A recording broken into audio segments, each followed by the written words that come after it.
My name is Charles Sullivan. I'm an independent scholar. I live in Winnipeg, Manitoba, and I've been studying this subject, I think since 1981.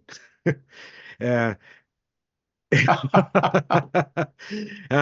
I was in a Baptist church and I was out on a trip or doing something, I think somewhere in Western British Columbia. And I was slain in the spirit and I started speaking in tongues. And I it was quite the irrational thing. It was a great thing. It was a wow moment, but I didn't know what the heck it was. And I went to Bible college after that, and it always stayed in the back of my mind. And while I was in Bible college, I was studying Greek and Hebrew. And then when I went to the Hebrew University of Jerusalem, I was taking Talmud class. And one of the topics I chose for my Talmud class was the tongue of men and angels. That started getting me onto the subject. And then when I was in Manitoba, back here in Manitoba, I was walking down a library, a university library hall, the University of Manitoba, and I pulled a book out by Cyril of Jerusalem, and he explained what languages two of the apostles had spoken in at Pentecost. And I thought, what? I'd never seen this book before. I'd never heard it. Why isn't he part of the Pentecost narrative today? And I thought, is there more? And I started looking, and there was more and more and more and more. And that was what spawned my interest in the gift of tongues. So, if I could just say a little about myself, my area is philosophy, and I really had no particular interest in tongues until it became an issue in the seminary and where I teach now. I teach the first 2 years, which seminarians take philosophy, and then they go on for 4 years of theology after that. But in a seminary, some seminarians were complaining because they are being pressured to go to charismatic meetings by faculty who are charismatic and to learn how to speak in tongues, which the ones that complained were not interested. And so the rector formed a commission to study how the issue should be dealt with. And in the process, I had a sabbatical coming up, and I thought, well, although I haven't been that interested in a subject in my past, I might as well devote my sabbatical to researching the issue and see what happens. I had half a year, and in the process, I discovered the website of Charles Sullivan, and then we were off and running. So it's been fascinating. I never dreamed that the historical study of the gift of tongues through church history and all the way back into the Old Testament could be so fascinating, because it takes you all over the world, all over the Middle East, different parts of the Mediterranean world. It takes you into different languages. It takes you into different periods of history. For example, one of the greatest treatises on tongues was written by Pope Benedict XIV in 1700s, was it, Charles? In any case, anyway, that's a little of my background.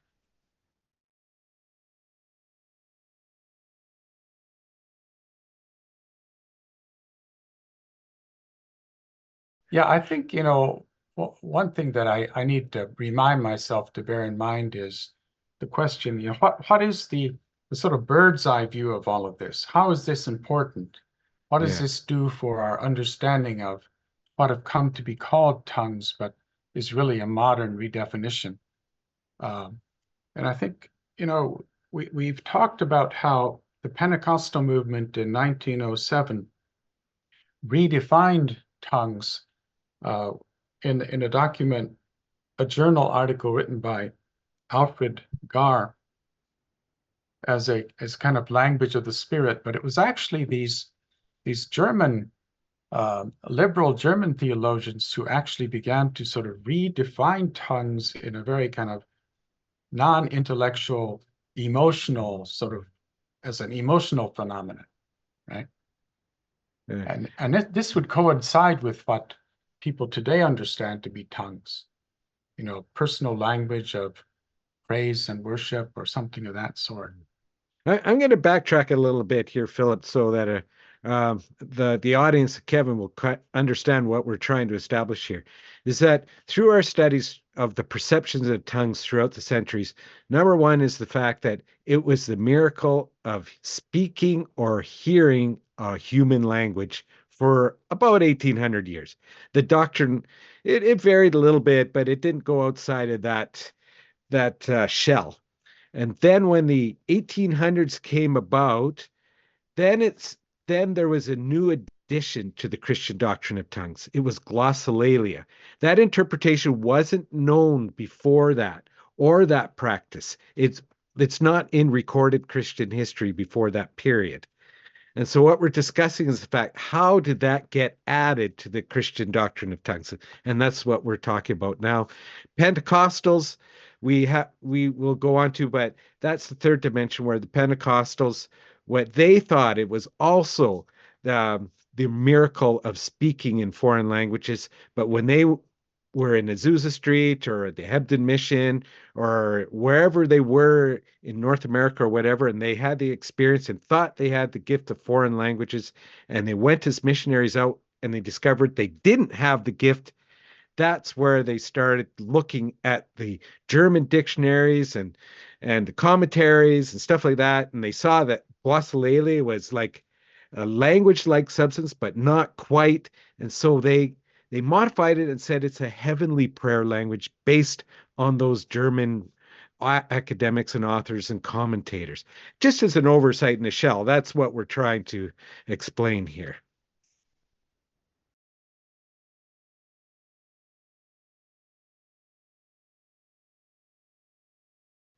Maybe I should address that since I plead guilty to having introduced this approach. Yeah. Uh, what I thought was, what people understand by tongues today is something like was just described, personal language of prayer and praise, or a spiritual language or language of the angels, but nothing that's humanly intelligible. And so I thought it might be best to start with what people experience today as tongues and hear people talk about as tongues, and then look where that idea came from.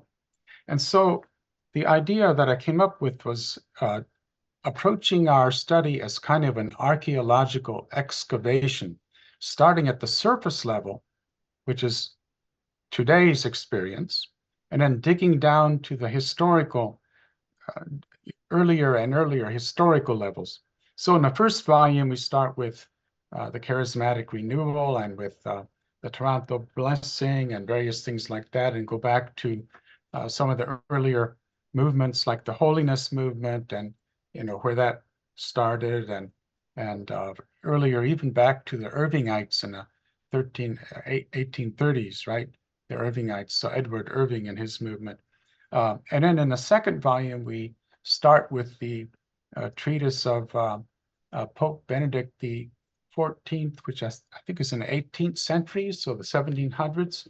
And we discuss, he treated the issue of St. Francis Xavier's tongues. The case became very controversial because it arose during the Protestant Reformation. And so we go into that and then back all the way to the early church fathers through St. Augustine, St. Thomas Aquinas, and all these early church fathers back to Irenaeus of Lyon. So that's sort of the structure that I imposed. I think, Kevin Symonds, Mr. Symonds and I were talking earlier today on the phone, and he suggested, and I agreed, that it might be good to have a shorter work. And Mr. Sullivan has been already talking about this for a couple of years, a shorter work that takes a more sort of traditional approach and starts with the ancient history and then works up to modern times and kind of streamlines everything in a way that's more intuitively approachable for most readers. Yeah, layman's version. We're Yeah, aiming these books for people who are academic scholars and libraries, and that one would be for more a general audience. right. And that would be a really good book to have.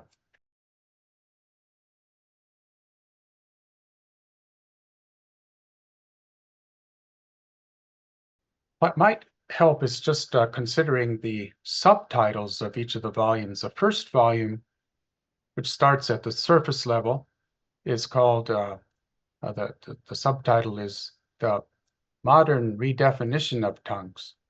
So it focuses on the Pentecostal and higher critical German theologians, their redefinition of tongues, which used to be just ordinary human languages.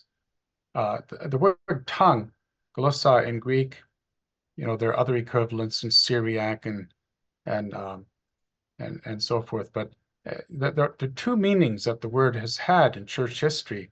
One is the physical tongue that we speak with, and the other is simply human languages. And there's no other meanings that the word tongue had until the German 19th century critics, they began to redefine tongues as something ecstatic and unintelligible. The second volume is titled Tongues Through Church History, right?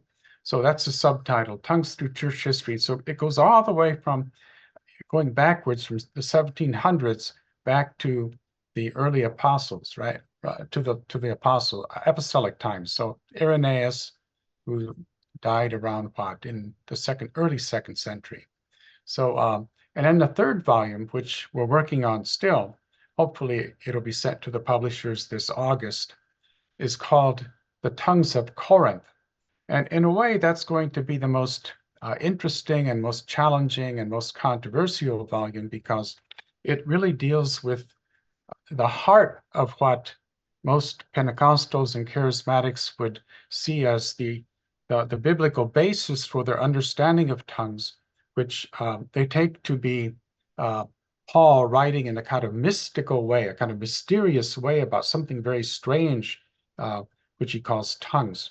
Now, what Charles and I hope to do is to disabuse them of those assumptions, to show them that tongues, after all, simply means human languages, but there's a context which maybe we won't go into right now, but there's a context which helps to understand what's going on in Corinth, in the church in Corinth. And it's really exciting and fascinating to get into this, but that's the subject of the third volume. So can we throw out a teaser, Philip? Oh, please do. Go ahead. Yeah, it's we're approaching it from the fact that it's not the tongues of Corinth are not the same as the tongues of Pentecost. They're two totally different entities. And the tongues of Corinth relate to liturgical rites, Jewish liturgical rites that are not miraculous. It's just how they did their worship. And so we're going to be expanding on that in the third volume.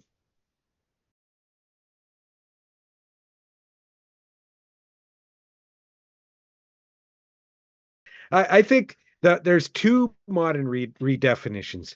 The Christian doctrine of tongues. I like to call it the Christian doctrine of tongues because that allows us to study it from a neutral perspective. If I just say gift of tongues, that already has an assumption right there. If I say Christian doctrine of tongues, that means we can add it can add different nuances to it and from a neutral perspective. So there's two things that are happening that are being added to the Christian doctrine of tongues in the modern definition. First of all, is glossolalia. Speaking in tongues as glossolalia is a new addition to the Christian doctrine of tongues. Secondly, the Pentecostal idea of a heavenly prayer language, which really is based on the glossolalia concept, but it's spiritualized, is a redefinition of the doctrine of tongues because the traditional interpretation is the miraculous ability to speak or hear in a foreign language.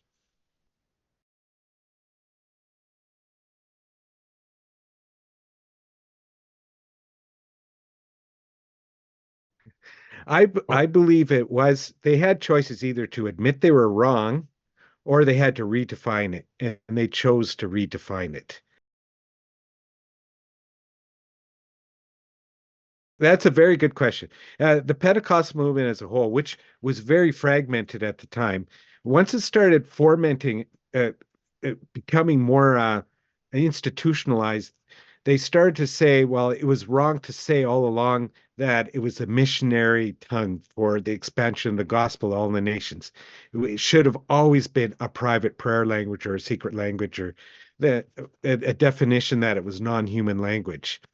And so you find it in early assemblies of God's writings and earlier leaders. They started saying that. Donald Gee also said that as well.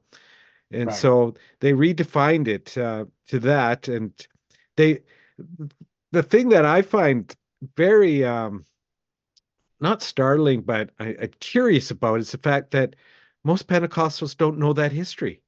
Not Yeah. even the Yeah. leaders know that there was a change in definition that happened.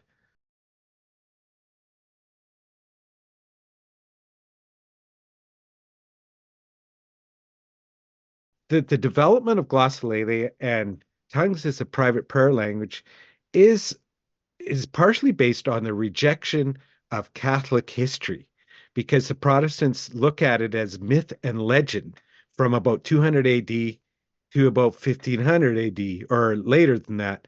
And so therefore they've just written that off and they say, well, the true church has just come back after 1800 years in 1907.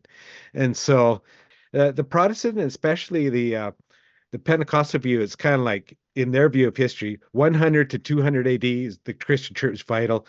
Then after that, it became corrupt. And then in the 1900s, it became pure again. That's kind of, so therefore the literature between those periods is not relative for. And then with the Germans, they were anti-Catholic and anti-Jewish, so they didn't really want to do that as well. And so there was a double whammy there as well for Christian studies. They would rather look at classical Greek sources rather than at Catholic sources or Jewish sources. And Yeah. so, Very important.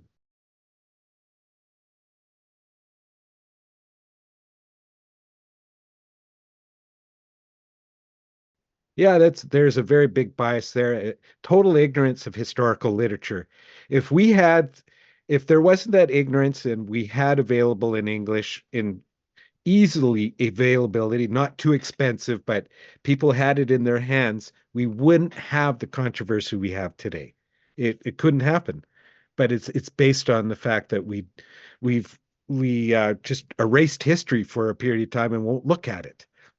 Now, one thing that's very helpful in Charles's research is the the the study he's done of various biblical aids, various dictionaries, various commentaries, and the way in which the whole understanding of tongues um, since around the early 1900s, certainly by then, a little earlier as well, but since the 1900s, there's just an assumption, a simple assumption made that glossolalia is a thing and not just something that was invented recently. In fact, I talked to somebody recently who was just dumbfounded that glossolalia wasn't found in the Bible. The word isn't found in the Bible, that it was just a word cobbled together in the 1800s. And the other thing is, among a lot of people today, and I'm thinking especially of Pentecostals and charismatics, there's simply a personal assumption that glossolalia is a thing, that it refers to an unintelligible language of the spirit, and there's such an incredible trust in subjective experience. Um, I don't know how to overemphasize this. I mean, it's just it's such a profound thing. People trust. You know, when I'm often asked by students of mine that come from charismatic groups like the Companions of the Cross. I recently posted something about this on Facebook, but uh, they ask me what I think about tongues, and then they never fail. They relate their experience of tongues, how they experience tongues, and their confidence in their experience is almost like the confidence that a Catholic should have in the magisterium. It almost sets up a kind of alternate magisterium. You know, my experience can't be wrong, you know, Mhm. but I've experienced it. So how could it be mistaken, right? It must be something real. It must be from the Holy Spirit. And maybe it is, but it's something novel. It's not something found in church history, you know. Yeah, I have to add, when I first started doing this study, I was doing it from a Pentecostal perspective. I wanted to validate the Pentecostal experience through history.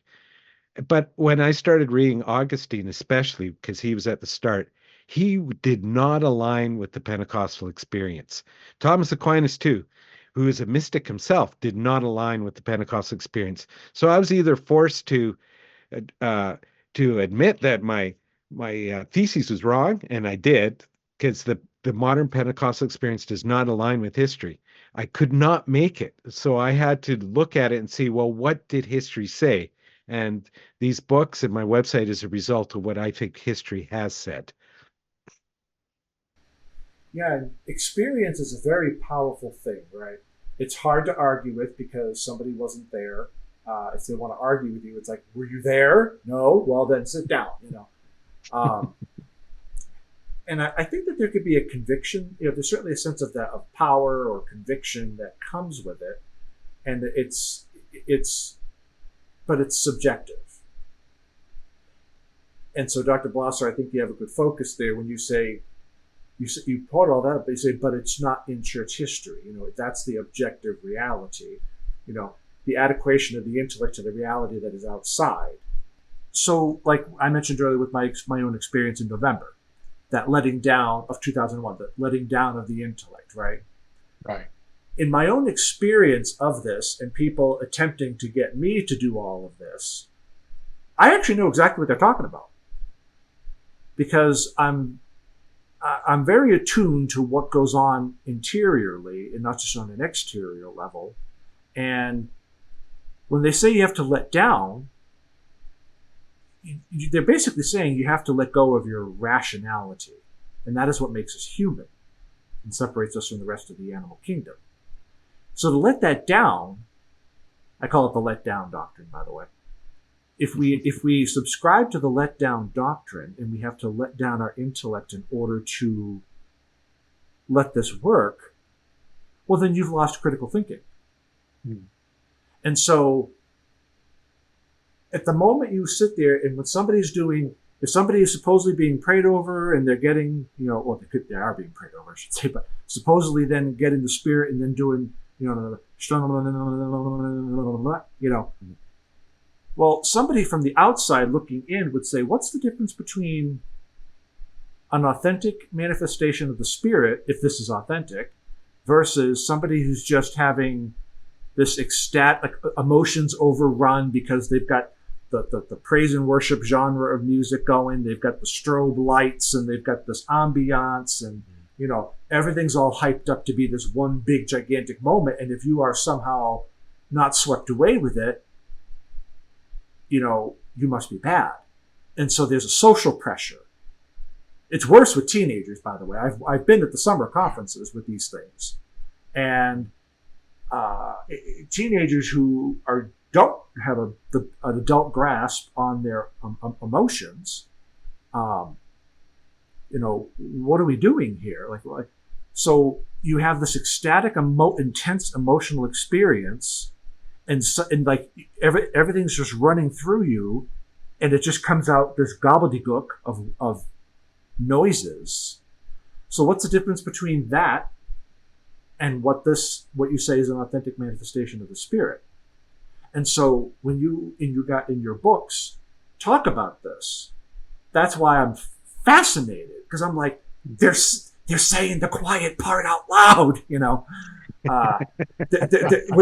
which is it's not, but we've got the history and we're backing it up, and and we're saying these movements here, this is what they did, et cetera, et cetera. And they had this embarrassment and they had to spiritualize things, and we have the spiritual interpretation.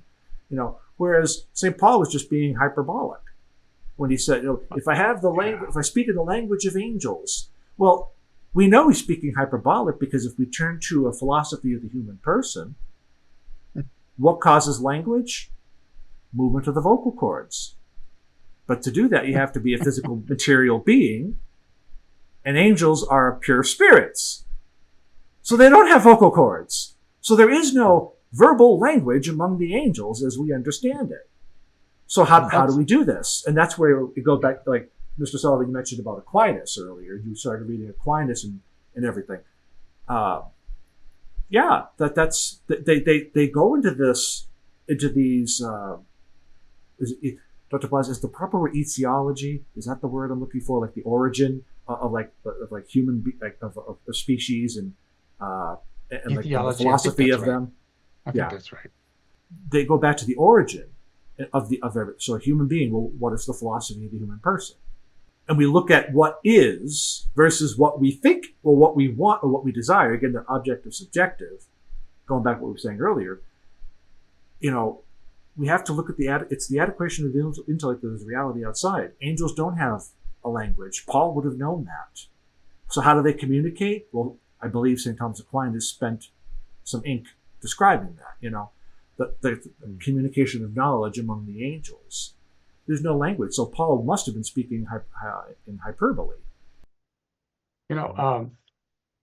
Back to Schreck's dissertation again, Alan Schreck, he lists about 8 different traits of enthusiasm, and one of them, of course, is ultra supernaturalism. And there's this interest in the extraordinary experiences, extraordinary charisms of healing and speaking in the languages of angels or whatever, and all sorts of things like that. And what's interesting is that a lot of the church fathers, like one that I've been reading recently that is on Charles's website, but we don't have him in our book really, is Vincent Farrar. And he continually says, if a person is seeking after extraordinary experiences, supernatural visions and phenomena, this is the wrong direction to go. And the same thing is said by St. John of the Cross. And it's just interesting that people want to dwell on that. I think it must be kind of a high charged kind of expectation that is so enticing to be sort of channeling the Holy Spirit, personally. And the other word that he uses that I find fascinating is paraclericalism. So cleric here refers to the priesthood, right?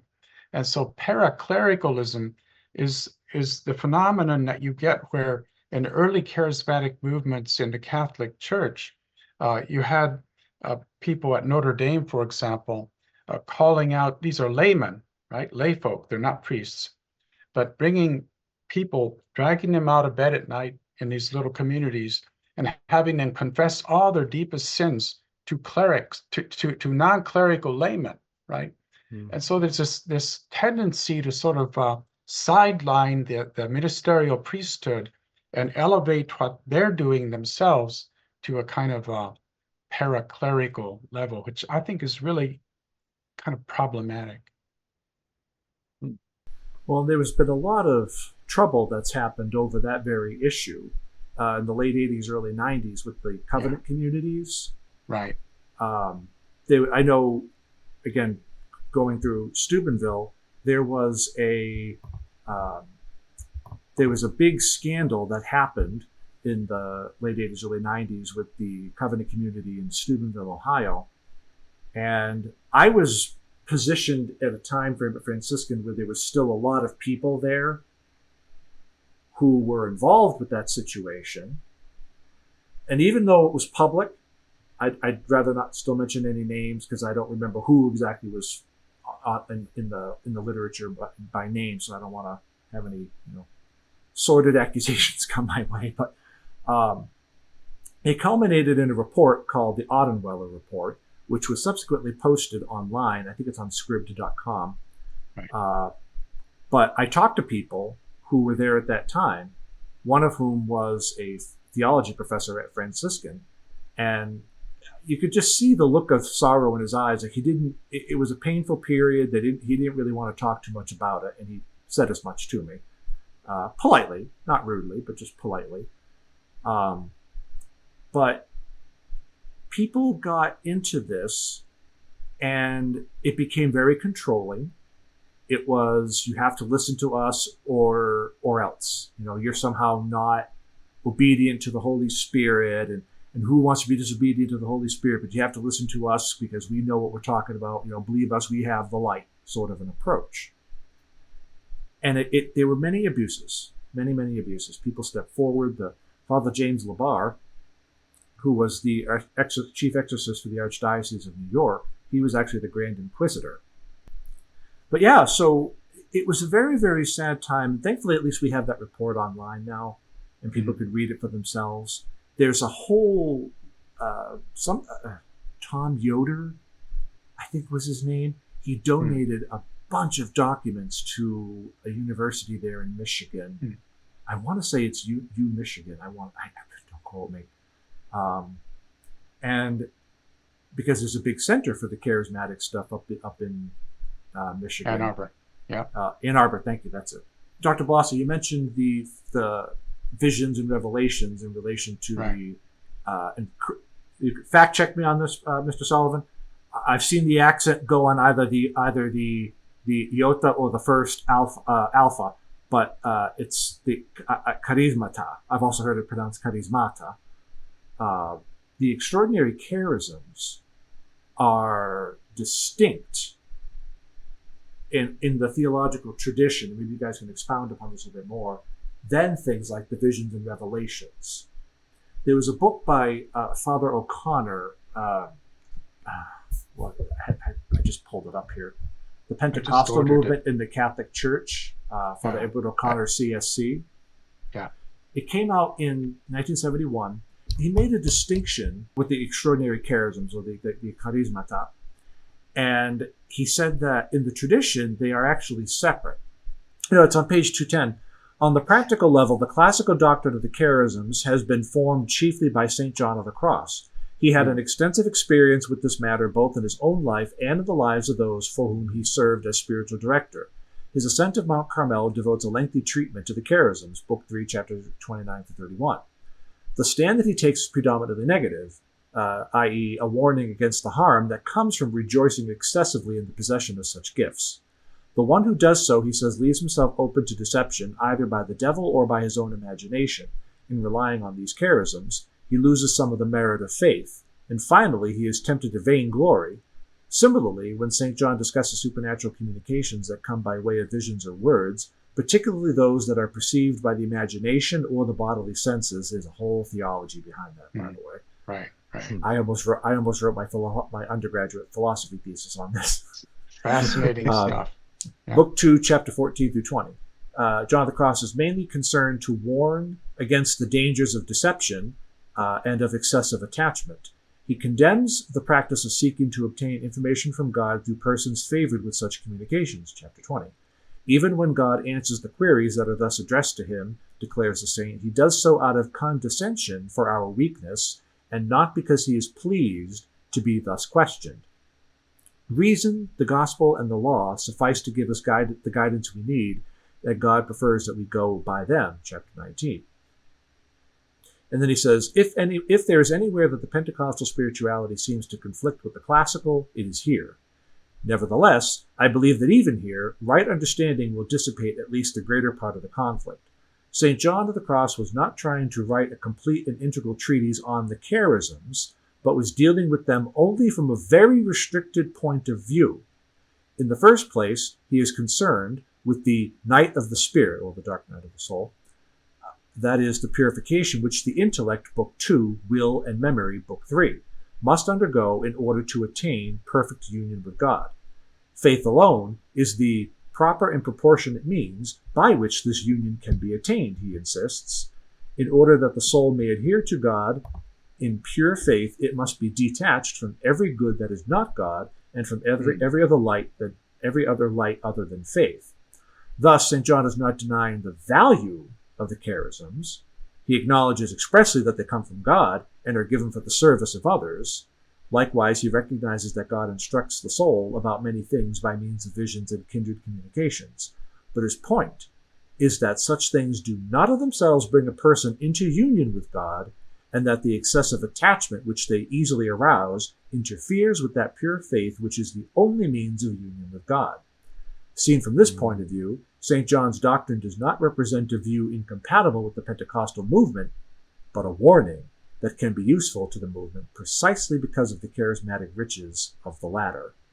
He goes on to other stuff there. Wow, it's pretty powerful. So, it seems, and I think if we have Father O'Connor's perspective there, the charisms come from God. But what sometimes gets confused is what people forget about is some things can also come from the devil. And it's hard to tell the difference.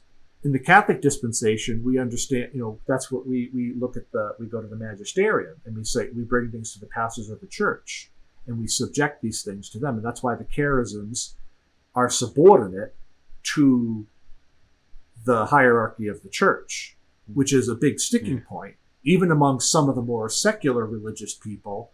And I'll actually name it because this is public knowledge. Dr. Elaine Pagels of the Gnostic Gospels fame and Beyond Belief.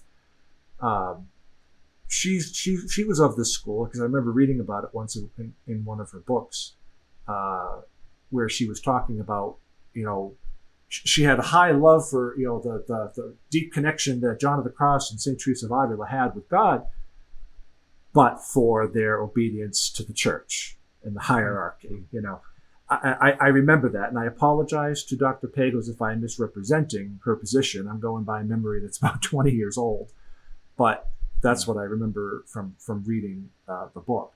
I can be fact-checked. I will be humbled if I need to be.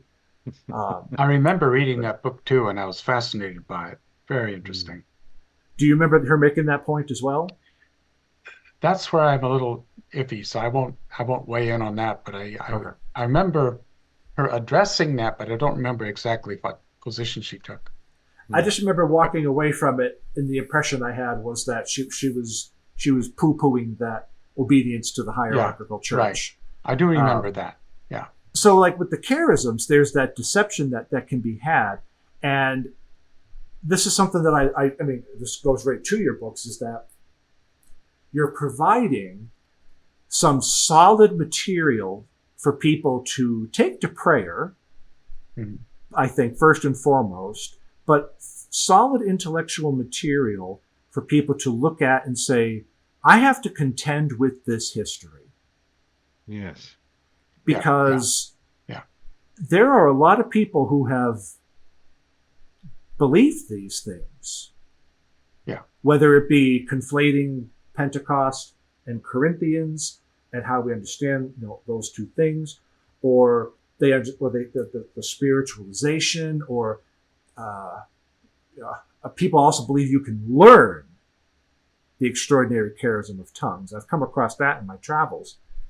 And just a quick story about that. I was sitting at a restaurant one day called Spanky's when I was at Franciscan. I know it's a funny name. It's no longer a business, but you can look it up. You'll still find traces of it on the internet. With, I think it was 5 women. I was out at this restaurant with 5 other women. This was during my MA studies. And I had taken a course, Grace and the Virtues, with Dr. Regis Martin. And if anybody's ever watched an episode of Franciscan University Presents, they know how Dr. Martin can talk in a very raspy voice like this. And when he wants to make a point, sometimes his voice goes up.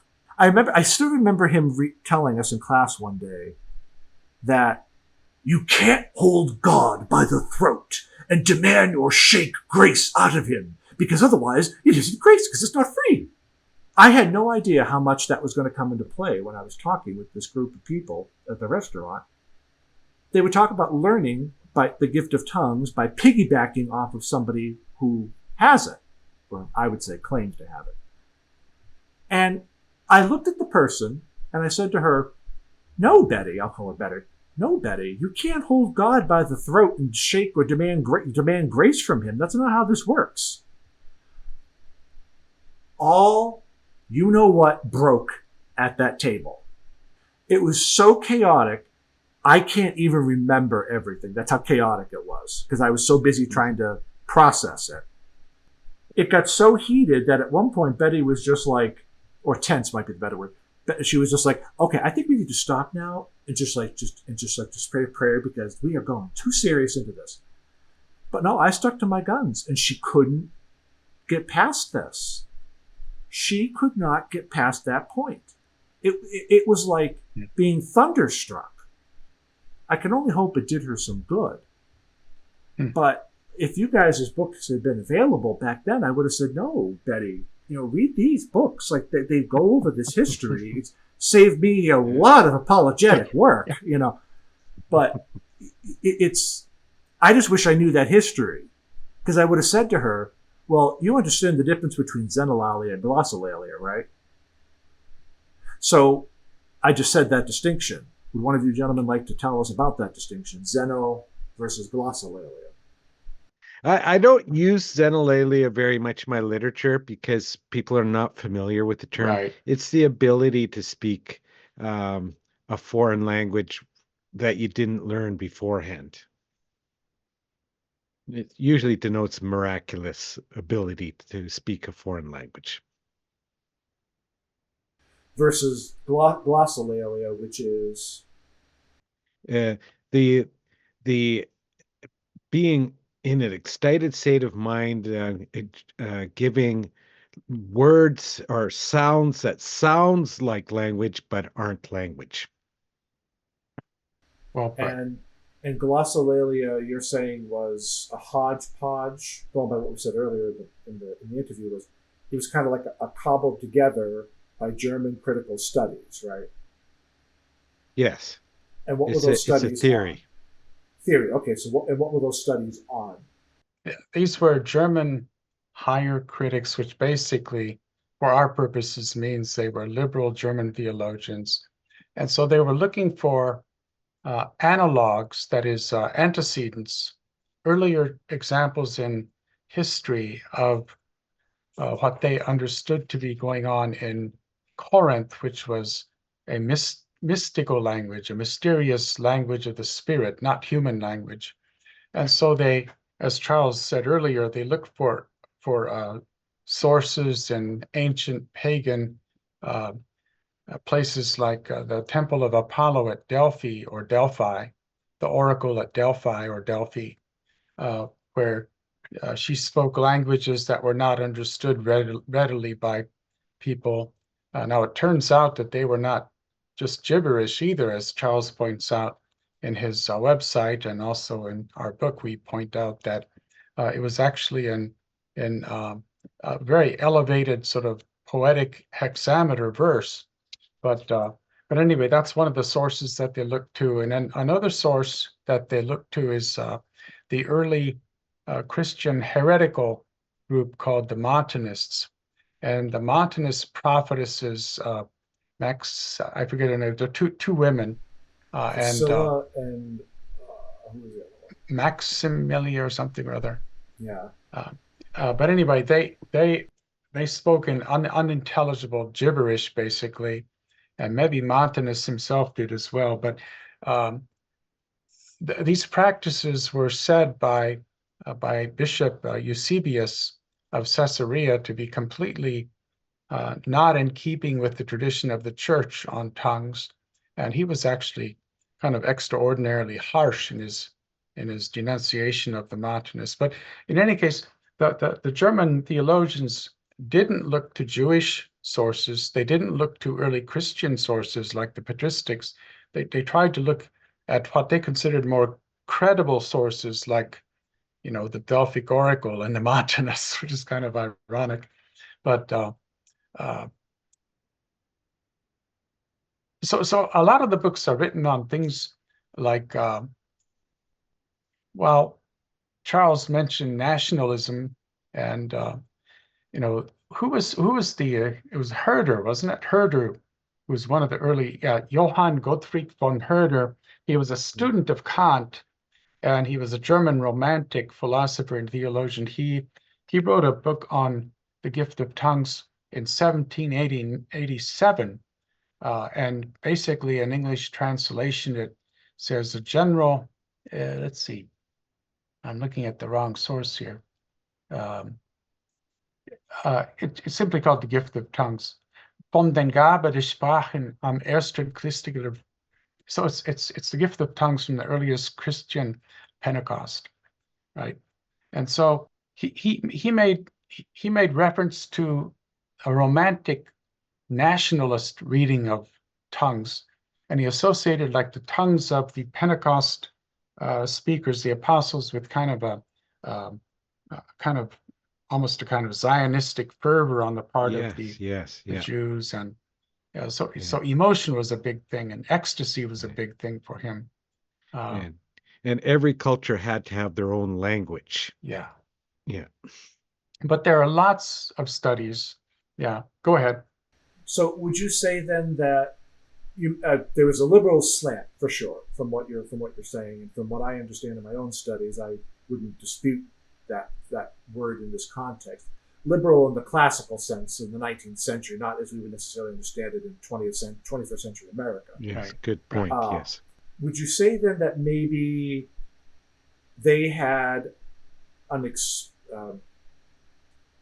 not a squint, not a bias, but they saw things in their time, mid to 19th century, give or take, and they saw what it was and tried to then go back through the history and see where those potential antecedents could be.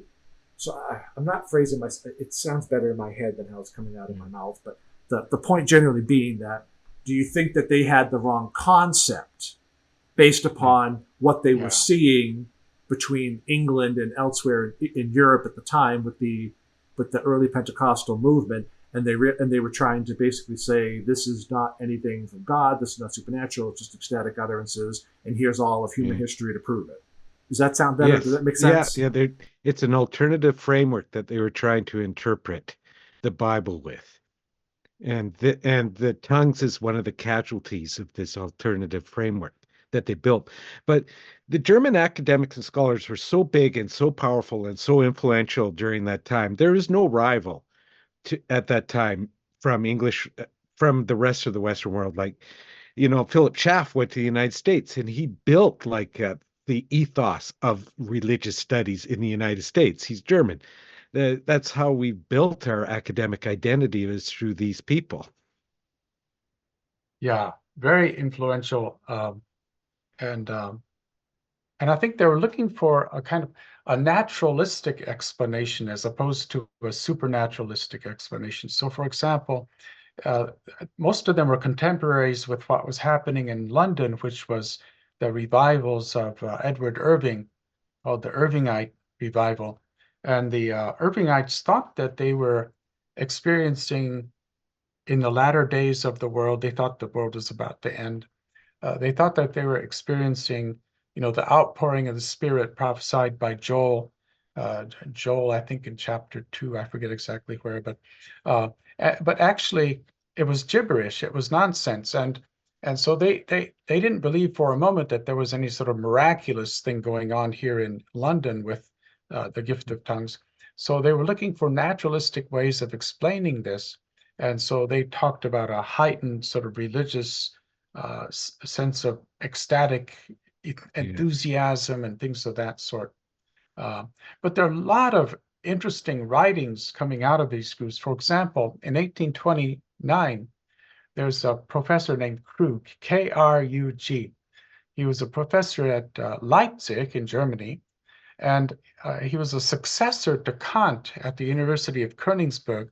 But the important thing is he was the first person in German history to use the neologism, the new word that became glossolalia. Now, for him, it was German, so it was glossolalie, ending with an IE, but he's the first to use that. So he kind of coined the word, which later in English became glossolalia, glossolalia. And there are lots of fascinating discussions like this. Isn't it interesting, though, when you go into etymology and that it only stops at the 1800s? I assumed that was history. It started at 100 AD or 30 AD at Pentecost, but it actually only happened in the 1800s. The word isn't that old. The tradition isn't that old. It's not. It's not. And yet, like you said earlier, it's just totally dominated the theological scene.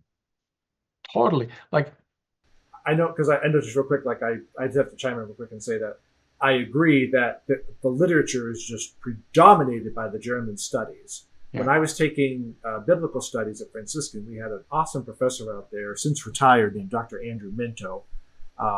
he's in the dedication actually to the first edition of my book about Fatima, the third part of The Secret, actually. Oh, okay. Precisely because he taught us how to think critically.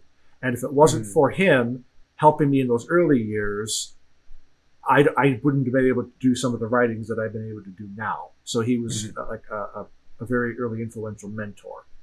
But yeah, it's very true that it's a lot of the literature, a lot of the theological dictionaries, they all go back to German studies. I think the Old and New theological dictionaries of the Old and New Testaments, I think those go back to the German studies. Yeah, and I kind of worry because, students even 30 years from now, 50 years from now, will probably still be using, Gingrich's Theological Dictionary of the New Testament, things like that. But it's just riddled with these assumptions about what tongues is, And there's anti-Semitism in it, and Yeah.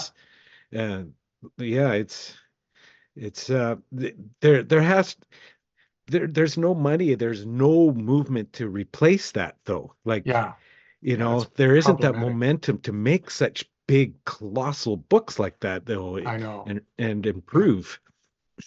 Yeah, and people, I think in some ways we have to we have to know the history.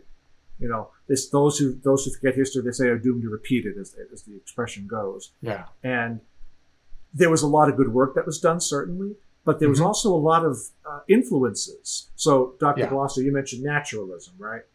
Right. That triggered me in my memory, because I want to take it to pages 86 to 87 of the first volume of your book there. When you talk about Charles Parham seems to believe that tongues were sometimes faked, and a persistent theme in his wife's biography is that speaking in tongues was definitely not gibberish, but it was nothing less than such fraudulence that Charles Parham believed he witnessed at Seymour's Azusa Street revival when he was invited to preach there in October of 1906, and then you provide the quote, which was from The Life of Charles Parham, page 163. I hurried to Los Angeles, and to my utter surprise and astonishment, I found conditions even worse than I had anticipated. Brother Seymour had come to me helpless. He said he could not stem the tide that had arisen. I sat on the platform in Azusa Street Mission and saw the manifestations of the flesh, spiritualistic controls, saw people practicing hypnotism at the altar over candidates seeking spirit baptism, though many were receiving the real baptism of the Holy Ghost, etc. After preaching 2 or 3 times, I was informed by 2 of the elders, one who was a hypnotist, I had seen him lay his hand on many who came through chattering, jabbering, and sputtering, and speaking in no language at all, that I was not wanted in that place. So when I was reading this, I thought back, because I wrote a book, I referenced it earlier, Pope Leo XIII and the Prayer to St. Michael, and some of the research into that history for that prayer, I had to dive into spiritualism or spiritism, and like those 2 sisters, I can't remember, the Fox sisters, I think, I can't remember. There were 2 sisters with the table wrappings and the seances and the mediums and all that. Right. Yeah. That was something going on in the 19th century, because you had that 19th century naturalism, and a crass naturalism at that people responded to with the other extreme. Not sola fide in the sense of like the Protestant doctrine, but like this faith only, like the faith was hyped up to the detriment of reason. Right. So I'm not talking about the Protestant doctrine of sola fide. I'm talking about just like faith pitted against reason. And they looked for these external signs, like the table wrappings and all these frauds were popping up, et cetera, right? And I think Parham had that in his mind. This is part of like that cultural ethos of the 19th century coming in with some of those influences. And the key words were spiritualistic controls and hypnotism. Yeah. And so I wondered if there was a connection to the rise of spiritualism or spiritism here. I'm really glad you mentioned that. We talked about that a little before, and I've read 3 books that you recommended, actually. One is by J. Godfrey Rupert, called Christ and the Powers of Darkness. A very good book. Another is by Father Herbert Thurston, called The Church and Spiritualism, which is really amazing as well. And then there's a third book. But anyway, the third book is one that Charles saw when he came to Michigan here, and it was about things like seances and all sorts of really interesting sort of spiritual phenomena. But I'm finding some really interesting connections between what they say and what a number of writers say. For example, there's a book by John Kildall called The Psychology of Speaking in Tongues, but there's also another one. Oh, what is it? It's called The Cult of the Paraclete. And The Cult of the Paraclete actually has a chapter on heresies to which some of these spiritualistic movements have led, including some branches of the charismatic movement. Very interesting. And so I haven't researched this enough to really be confident yet, but there's some really interesting little trails I'd like to follow down and see where they lead. And I thank you for that connection to Charles Parham, because that's really an interesting observation about hypnotism and spiritualism. Those efforts were the predecessors of what we today call like the ghost hunting, or like Ghost Hunters or Ghost Hunters International, Paranormal State, et cetera, all those whole programs. But I make that connection in this context of what people were influenced by.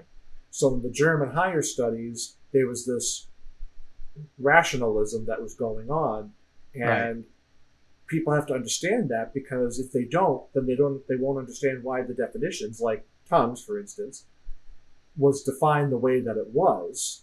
They're looking for these natural explanations, and so they go through and they find this stuff because they don't admit the supernatural.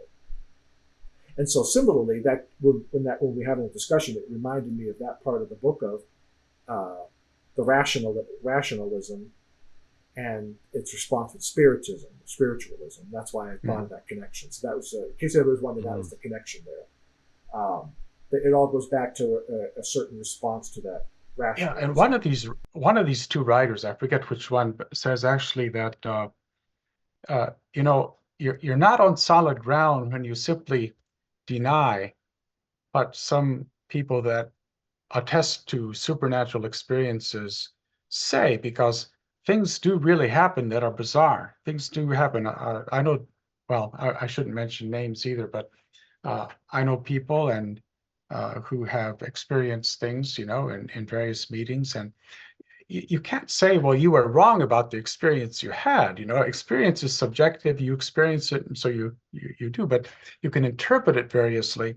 And it's really interesting what these writers say. They say you shouldn't deny someone's experience, but again, you have to be very careful about how you interpret that. Is it of God, or is it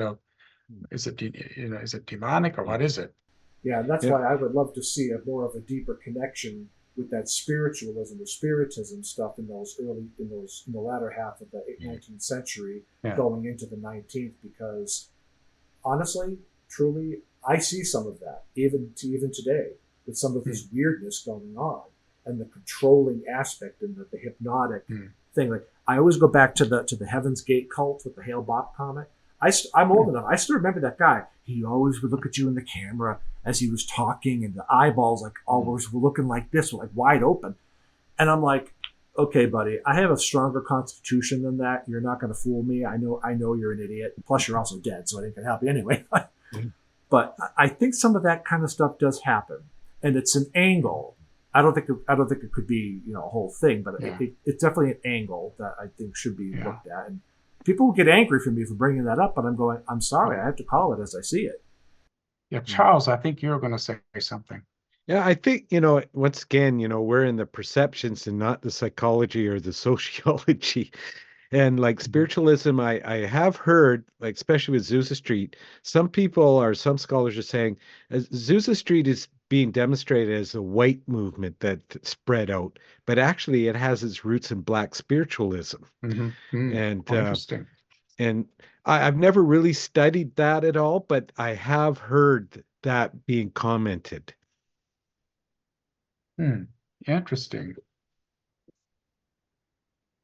I wonder how that would impact the larger history, knowing so we call it the African connection, the African angle. I don't know how to describe it, but I wonder if that would change it drastically, or what unique perspective would come from that.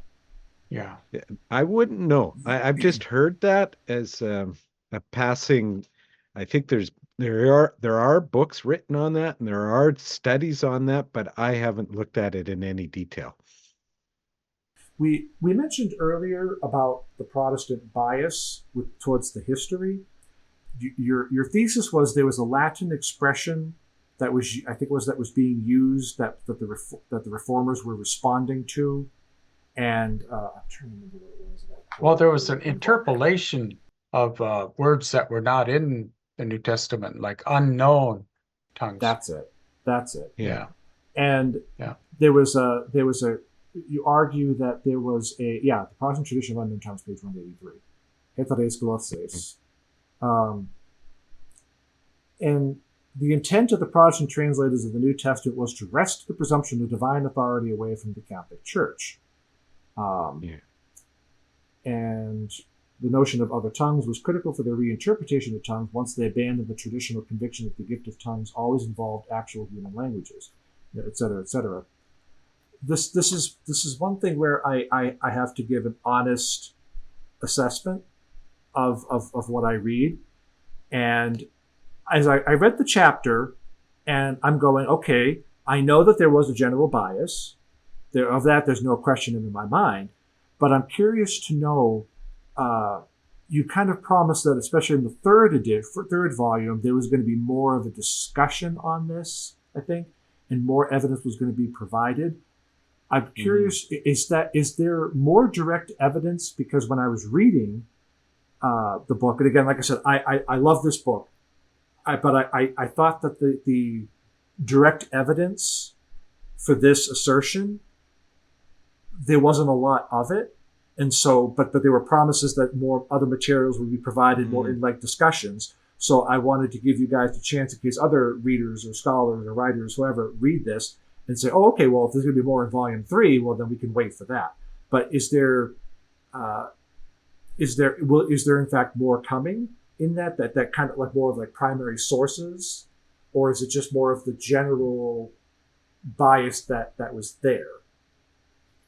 I do cover that a lot more on my website on the unknown tongues, where I go through how it developed in the English Protestant Bible tradition.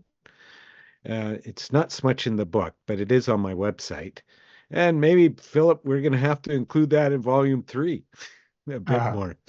Maybe, yeah. Because like on page 188, you make the assertion that the Protestant uprising eventually provoked a reaction from Rome, the Council of Trent, 1545 to 63. Pope Paul III, who presided over the council, was elected Pope in 1534, the same year that the Tyndale Bible introduced the adjective other in the phrase other tongues shall cease, to translate 1 Corinthians 13:8. This demanded a response, etc., etc., etc. Again, at page 188. And I put I wrote a note that says, are you saying that Trent did this in response to the adjective being added?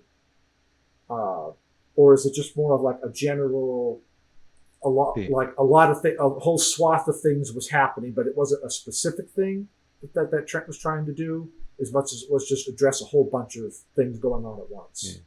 It was an attack on the authority of the Catholic Church. The Catholic Church believed that the liturgy and the teachings should be done in Latin. And so by putting other tongues, they were poking at the Catholic Church saying, no, it doesn't have to be in Latin. It can be in the language of the people, is what they were trying to say. And that was undermining the authority of the Church, which was felt that Latin language was the authority of the Christian tradition. Okay. Yeah, because then on page 191, you're very specific to say, for Tyndale and the subsequent translators of the Geneva Bible and authorized King James Bible, the idiom unknown tongues simply referred to Rome's use of liturgical Latin. Yeah. In no case was the idiom used to refer to anything mysterious, such as a humanly unintelligible heavenly language, a personal language of prayer and praise, which many today would call glossolalia, et cetera, et cetera.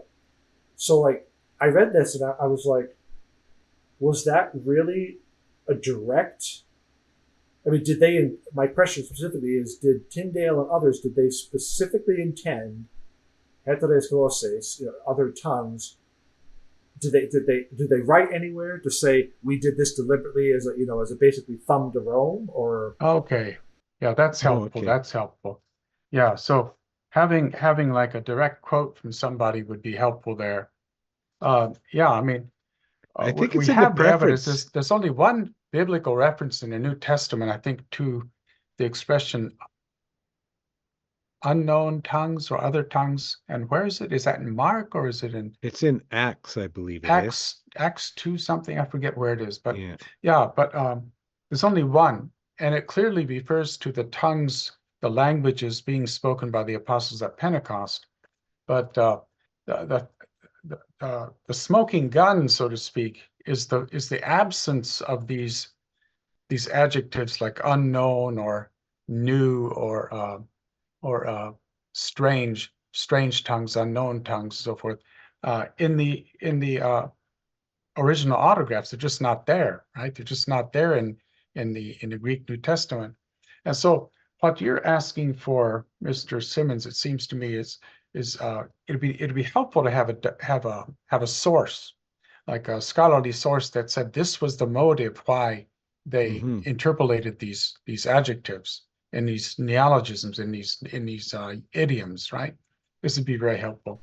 Yeah, because it's obvious that there's something going on, right? There's a foundation. They put the word in there, heteres, but why? Yeah, but it's not in the Greek. Yeah, exactly. So it's not in the Greek, but when they're translating, they put it in there. So there was a reason or an intent, and the assertion in your book is that they were trying to, if I may engage in a subtle crassness, they were basically trying to, flip the bird to Rome and go, screw you. They were trying to thumb the nose. And I was like, well, okay. I could see that as being plausible based upon all that I know of that history and people, I mean, you have Martin Luther calling people, calling popes, what was it, flaming buttheads or something like, or flaming butt clowns, I think was. I don't know what it was in German, but that's the kind of language he used, according to Will and Ariel Durant in the 5th volume of their Civilization series. But I'm like, okay, well, it's not exactly beyond them, maybe, to do something like that if you're using that kind of polemical rhetoric. But I'm like, okay, did they admit it? Did they say? Is there somewhere where they say this word? We're putting this word in here because we think that it helps to assist our understanding in the English language of a concept in the Greek, or was it just simply, nope, we're thumbing our nose because we don't want Latin. It's all hocus pocus, right? Yeah. I think the preface of the King James Bible has reference to it, but I'll have to look at it again. That's right, the preface. Yeah, I forgot about that. Yeah. That's interesting. Now it's clear that later works by Protestant apologists clearly make reference to that, and they talk about Paul's reference to unprofitable unknown languages as they use that. They try to make a connection between that and Latin, the church's use of Latin. It's clear, but that's not the same as having a contemporary document in the 16th century saying this is why we translated it this way. Yeah, I'll have to take a look at that preface again at King James. And we'll forward it to you later. Yeah, that'll be good. Yeah, I'd appreciate it. Yeah, because if I notice it, I mean, actually, let me put it to you this way: I love these books a lot, and they're so good and so rich. I would hate to have somebody come up and go, and then cast aspersions upon the rest of it because of a point that, as I see it, wasn't entirely central to the rest of what you're saying. It was a point about, well, they put this word in there for this intention. Well, regardless of what the intention was, the fact of the matter is the word was put in there and it caused some confusion, which is your macro point, if I'm understanding what you're saying correctly. There were some issues with putting that word in there, and here's how it affects the charismatic movement. So that's the macro point. The micro point being what they may have intended with the word.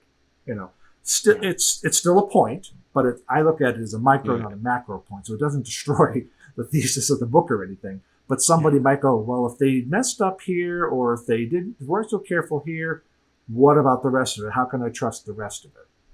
Another So that's why issue. that's why I wanted to just give you guys the floor till we can talk about that and kind of expound upon that.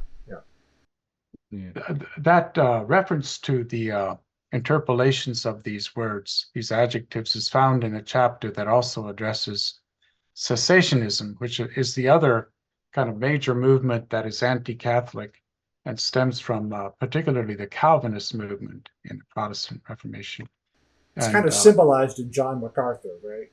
Contemporary John MacArthur. I think he's kind of the lightning rod for that now, the poster child. Yeah. Absolutely. He's very good at representing that position. He's very punchy. His what is the title of one of his books? Charismatic Chaos or something. Yeah. His book Cult Watch with John Ankerberg. I think it was John Ankerberg and John. That was one of the first. That's one of the first books that I ever bought. Really? After I became Catholic, yeah. I think it was John Ankerberg and John MacArthur. Let me look that up real quick. I hope I'm right. I don't want to be embarrassed. It sounds right. They would be birds of a feather, certainly. Cult. Google be my best friend. Cult Watch. Ankerberg. John Weldon. I'm sorry. I apologize. John Weldon. John Ankerberg and John Weldon. Cult Watch. Yeah. I apologize. Apologize to John MacArthur. We'll just edit that out. So it was it co-authored by him? Josh Weldon and John Ankerberg were the two authors. I was mistaken. Okay. To put MacArthur on there. So what's the title of that book? Cult Watch. Cult Watch. Oh, interesting. I had it in the mid to late 90s. I actually still have it. It's downstairs, I think. One other thing I wanted to just go over real quick was how your book was created. Mr. Sullivan, you mentioned the material on your website. Yes. And the reason why I want to talk about this is because I work part-time for a publishing house as an editor on some stuff, just helping out with organizing material and everything. And of course, I've done a lot of writing myself, and the sources of something are always important. Yeah. And I always want to, and my biblical studies tell me that this is also important for when people are reading a book. It's helpful to know a little bit about how the book came to be, right? It helps to provide a little bit of context for, okay, well, why did they put it this way as opposed to that way? Or why is the book structured this way? So we already kind of touched upon it earlier when talking about the pedagogy and that element of the structure. But could you guys tell us a little bit more about the sources behind the book, what went into the book, and how it was constructed overall, not just the pedagogy structure, but also how it was formed? So I believe a lot of the material came from your website, Mr. Sullivan? Yes, a lot of the material. The website is a little bit different than the book because the website has a lot of source material. So you don't even have to read the book, or you can disagree with the book and you can go to my website and find the actual sources in Greek, Latin, English, or even French, and study it for yourself and say, no, that's not what they said. But I've never had anybody look at the sources and say, you're wrong, Charles, overall. There hasn't been any contests that way, but that's how I designed the website, is so that people can decide for themselves if they have the skill set to do it. And so I think Charles, you said that one thing that the website doesn't have is a narrative. It has the sources, and the sources are cataloged very neatly and very helpfully. And so what we're trying to do here is create a narrative, which is very difficult, but hopefully we've given it a start at least. Now, when you say narrative, you don't mean that in like the political sense. You mean like a narrative, like you're trying to narrate the story of what happened. That's right. Yeah. You're not making up something. You're trying to narrate what happened. Exactly. Very good point. So you're dealing with what is versus how I want it to be. Right. Right. Okay. Yeah. That may sound basic, but I have to do that because right. a lot of people hear that word narrative today, and they think, "Oh no, he's just creating." Like, they think of it in the political term as opposed to subjective. Exactly, as opposed to the no. I don't mean it that way. I mean like, no, this is what happened, and we're narrating it for you, walking you through the sources. We're fact checking ourselves. Here are all the sources. Yeah. Okay. Yeah. Just want to make sure we were clear on that. That's all. And the website has it'll have period articles like, say, the Irvingites of the 1830s, but it doesn't really say how do the Irvingites really go into affect the German academics. Whereas in the book it has that, how the progressions happen. Whereas you can't really see it on the website, those progressions. Yeah, because like there's what people said, there's what people wrote, and then there's what happened, but then there's the backstory, the larger things that were forming and shaping and influencing events, right? Yes. And we see this all the time nowadays, where those of us who have been around, and I want to put myself in this category because I think I've reached an age now, I'm 42, where I have enough life behind me now where I can see things. If anybody who has lived anywhere like 40 years and older, they can look upon contemporary events and kind of know how we got here. Yeah. But the generations behind us, which in my case is about 2, give or take, they don't know that history. They don't know these things. So you have, for instance, one of my other passions is studying up on the woman known as Bella Dodd. She was a communist lawyer who reverted to Catholicism of her youth through Archbishop Fulton Sheen back in 1952. And she was trying to warn people what was going to happen in the country if we didn't do certain things. Well, 60 years later, we see it happening. Everything that she said would happen was played out. And for those who were alive at that time, have that continuum, that perspective, if you will, that trajectory of their view. But the younger kids that grew up in that environment that she predicted, they don't have that. They don't see it. They're blinded to it. So the forces that move and shake things, how does that influence what was going on when people are writing things? It's the backstory is what I like to call it. Yeah. And that's why it's important. So when we say narrative, we're saying, no, you need to know the backstory that pushed things. If I could share just a little story about sort of how I came to Charles Sullivan's website and his sources. I was, when I started my sabbatical, I was looking around for sources on the internet, and I found this questionnaire. It was sort of quiz. It was a quiz that Charles had developed on his website, and it was, I don't know, there were 2 parts to it initially, but anyway, it was about 30 questions, I think, about speaking in tongues and various individuals and movements throughout church history. And I took the quiz and I utterly failed it, right? I utterly failed it. And I realized for the first time that I knew next to nothing about the true history of tongues in the church, the way it went back before the Pentecostal movement. I knew next to nothing. And so that drew me in. And then I contacted Charles, and the rest is history. But it was that quiz. I don't know if you still have that, but it was really effective with me. It's still there. It just hooked me, I took that quiz and wow, it's like, wow, I had no idea this and this, included people like Charles Wesley and the Holiness Movement and the Irvingites and church fathers. And it was fascinating. It's important for us to know the history, because if we don't know the history, we're just in so much trouble. Oh, we are. Yeah. We're bound to our history. Not slaves to it, but we are bound. And I think it's important for us to know this. All right. Well, thank you guys very much, and I'll let you know when all this is. I'll send you the draft so you can go through and see if it's okay with you before any publication happens. So. God You bless all you. take it easy. I Yeah, wish you all. it's Thank you good all. meeting you. Take Okay. care. God Have a bless. very good night. You too. You too.